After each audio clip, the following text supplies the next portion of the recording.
को कभी मौका नहीं मिला आपसे पूछने का कि अपलाइन एंड डाउनलाइन का जो रिलेशन है, जो बॉन्डिंग है, वो कैसी होनी चाहिए?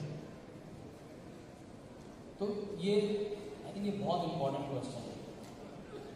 पता है, तुम इसको ऐसे देखो कि दो लोग मिलके साथ में एक बिजनेस बिल्ड करने की बात कर रहे हैं, है ना? तो उनको ने एक दूसरे को एक को फाउंडर की तरह ट्रीट करना चाहिए आपस में, कि तुम दोनों मिलके किसी चीज़ को बिल्ड करने की कोशिश कर रहे हो। यूजली क्या होता है कि मैंने ऐसा देखा है कि अपलाइन जो है वो डाउनलाइन को सब कुछ बताना चाहता है, तुम ऐसे करो, तुम ऐसे करो, और जो डाउनलाइन है वो अपलाइन के ऊपर ऐसे जैसे वो लकड़ी ऐसे टेढ़ी होकर ऐसे पड़ी हुई रहती है कि हाँ तुम जो बोलोगे वैसे ही मैं कर, और अगर वो नहीं बताएगा तो चुपचाप बैठा रहता है। तो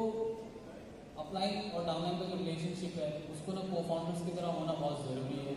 कि तुम हमेशा ही सिर्फ अच्छी अच्छी बातें नहीं कर रहे होगे, दैट्स फैक्ट। अगर तुम किसी को लॉन्ग पीरियड के लिए जानोगे तो तुम उनसे ना हर टाइप की बात कर रहे होगे, तुम उनसे अच्छी बातें भी कर रहे होगे, तुम उनसे गुस्से वाली बातें भी कर रहे होगे, तुम उनसे नाराज़ भी हो रहे होगे। बट इसका मतलब ये नहीं है कि जो चीज़ तुम दोनों ने मिलकर स्टार्ट की है उससे अब साइड हो जाते हैं। तो इसीलिए वो माइंडसेट को बिगिनिंग में ऐसा रखना ज़रूरी है कि तुम दोनों एक को फाउंडर की तरह हो जो मिलके चीज़ें स्टार्ट कर रहे हैं, और अपनी रिलेशनशिप को भी वैसे रखो कि ऐसा नहीं होना चाहिए कि आज रवि ने मेरे को रजत के सामने कुछ बोल दिया तो मैं रवि से नाराज़ हूँ, मैं रवि से नाराज़ ही रहूँगा। हो सकता है मैं एक्चुअल में कुछ गलत कर दिया वहाँ पे, और वो इतना गलत हो गया कि नहीं झेला गया रवि से, उसने बोल दिया मेरे वहाँ पे, बट अब मैं उसको दिल में लेके बैठा हूँ।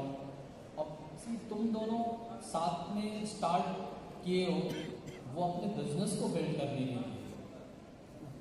और जब भी तुम किसी को अच्छे से जानोगे तो तुम्हें ये दिखाई देगा कि कॉन्वर्जेशन हमेशा ही नहीं होती है। अगर किसी कोई चीज़ चैलेंजिंग है और वहाँ पे तुम एक्सपेक्ट कर रहे हो कि अगला जो आदमी है वो बड़ा खुश सा ही रहे, तब भी पॉसिबल ही नहीं है। वो हम सारे इंसान हैं, अगर कोई चीज़ से दिक्कत हो रही है तो कोई दिक्कत ही हो रही होगी। तो ये इस चीज़ को मेक श्योर करो कि तुम्हारा जो रिलेशन आपस में हो वो को फाउंडर्स की तरह होना चाहिए, और को फाउंडर्स में अच्छी बातें होती हैं, उनमें फाइट्स भी होती हैं, उनमें नाराज़गी भी होती है, उनमें आर्ग्यूमेंट भी होती है, बट देन वो एक चीज़ पे क्लियर रहते हैं कि हम दोनों साथ में बिजनेस बिल्ड करना सबसे बड़ा इम्पॉर्टेंट है हमारा, सबसे बड़ा मोटिव है हमारा। तो इसीलिए दिल में कुछ मत रखो एक दूसरे के बारे में। वो किसी ने एक लाइन मेरे से बोली थी, थोड़ा टाइम हो गया इस लाइन को बोलोगे, कि मतभेद हो सकता है, मनभेद नहीं होना चाहिए। जब तुम साथ में काम कर रहे हो, तुम इस चीज़ के लिए बोल रहे हो कि इसको ऐसा होना चाहिए, या बोलो कि नहीं मुझे नहीं लगता ऐसा होना चाहिए, दैट्स फाइन। बट मन में हम एक दूसरे से ऐसे हुए पड़े कि ये तो जो बोलेगा मैं तो ना ही बोलना उस चीज़ को, और ये जो बोलेगा उसको ना ही बोलना, तो फिर बात आगे बढ़ेगी ही नहीं। तो इस चीज़ को हमेशा ध्यान रखो। यू गाइस आर को फाउंडर, तुम एक टीम फाउंड करने की कोशिश कर रहे हो साथ में, वो टीम जो ग्रेजुअली एक छोटे से एरिया से स्टार्ट होगी एंड देन लॉन्ग रन में पूरे पैन इंडिया में स्प्रेड होएगी, डिफरेंट स्टेट्स के अंदर, एंड लॉन्ग रन में